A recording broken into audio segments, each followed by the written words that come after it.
I'm Alicia Cannell. I'm a realtor, a Republican precinct chair in my area, and a delegate. I also represent Communities for Clean Air, which is all the families that stood up against Stericycle after they were given their notice of violation. I'd like to share an example of how this bill would actually be helpful. And I'm grateful that I was able to speak to a few of you before now to share this example. You're all aware of Stericycle and their notice of violation and all of the hoopla that came with that. When we as a community found out about them, we were obviously upset, as you can imagine, and scared, quite frankly.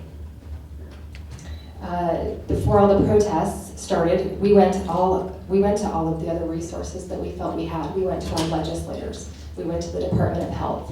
We went to the Department of Air Quality. And kept getting the same response. Now, I'm not one to complain, so I continue to bring a solution to a problem. When I went to the DAQ, I didn't just come and complain. I brought a solution. I said, why can't we have continuous emission monitors on Stericycle? Why are they only tested every 3 to 5 years in a stack test that they almost got away with again, passing, and thankfully were caught, emitting over 400% of some of the most dangerous toxins. And every time I met with the DAQ with a solution, they would say, we can't. It's stricter than the EPA, and Utah law states we can't do that. So unless the continuous emission monitors are mandated across the United States for every incinerator, we can't do it here.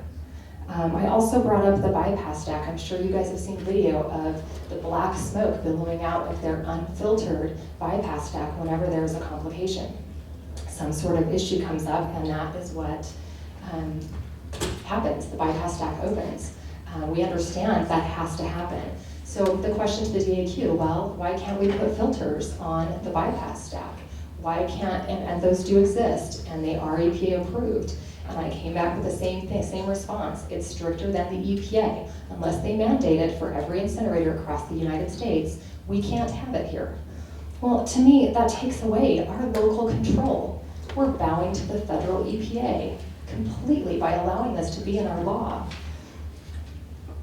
So I can't, I'm sorry. We don't expect this to be an across-the-board increase in regulations for everybody. It's just allowing us to have strategies when something like a bad actor, Stericycle, has an issue and we're limited and we can't fix it. I'm a Republican Mormon mom. I don't protest, yet we had to start protesting. We had to start fighting back because the resources that should have been able to help us couldn't. And we're grateful that they have come forward and said that they're going to move. But what about Tooele? We can't implement these things on their new facility either because of the same problem. It's stricter than the EPA.